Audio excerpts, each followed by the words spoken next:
मनुस्मृति श्लोक 44। सृष्टि उत्पन्न के बारे में। अंडजा पक्षिया सर्पा नकमस्तस्य कच्छपा यानि चैवं प्रकाराणि स्थलजन्येदकानि च। जरायुज गर्भ की झिल्ली में जो उत्पन्न हो उसे जरायुज कहते हैं। गाय आदि पशु, हिरणादि मृग, सिंह जिनके ऊपर नीचे के दांत होते हैं, वे और राक्षस, स्वार्थी, पिशाच, कच्चे मांस खाने वाले मनुष्य, ये सब जरायुज हैं। और पक्षी, परिंदे, सर्प, नाके, कछुए इत्यादि इस प्रकार के भूमि पर तथा पानी में उत्पन्न होने वाले सब अंडज कहलाते हैं। स्वेदं दशमसकं योकमच्छीकं कुण्डलम् उष्माणश्चोपजान्ते यश्चान्ति किञ्चिदियाश्रयम् उद्भिजायस्थावरा सर्वे बीजाण्डप्ररोहोणि ओषधिया फलपाकान्ता बहुपुष्पफलोपभोगा।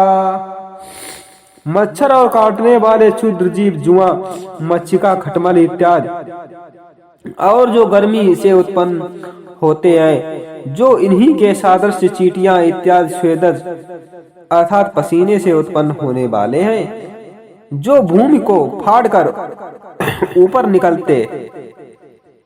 निकले उनको उद्भिज कहते हैं। वे हैं स्थावर इत्यादि वृक्षादि।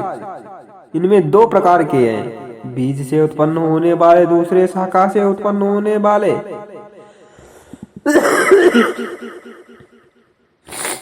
वन इत्यादि जिनका फल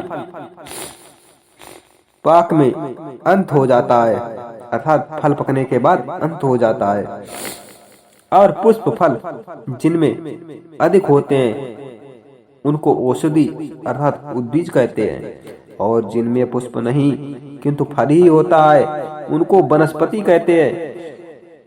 और जो पुष्प फल से युक्त हो उनको वृक्ष कहते हैं। और जिसमें जड़ से ही लता का मूल हो, शाखा हो इत्यादि, और शाखा इत्यादि ना हो उसको गुच्छ कहते हैं।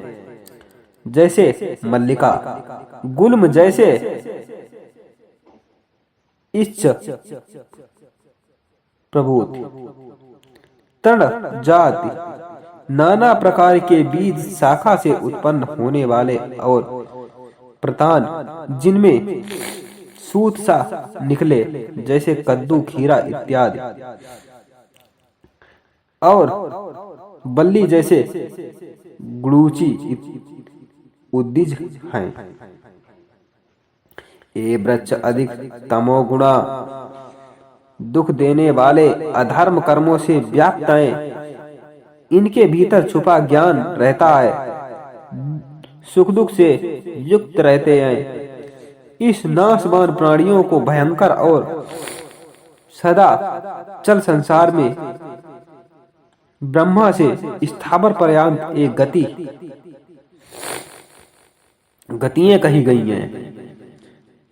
उस अचिंत पराक्रम ईश्वर ने संपूर्ण स्थावर जगम स्वरूप षष्टि और मुक्ति मन को ऐसे उत्पन्न करके षष्टि काल को प्रलय काल से नाश करते हुए अपने में छुपा लिया है। अर्थात प्राणियों के कर्मवश से पुनः पुनः सृष्टि प्रलय करता है। जब प्रजापति जागता सृष्टि करने की इच्छा करता है, उस समय संपूर्ण जगत चेष्टा युक्त हो जाता है, और जब निवृत्ति की इच्छा होती है तब संपूर्ण जगत लय को प्राप्त हो जाता है। यही उसका सोना और जागना है।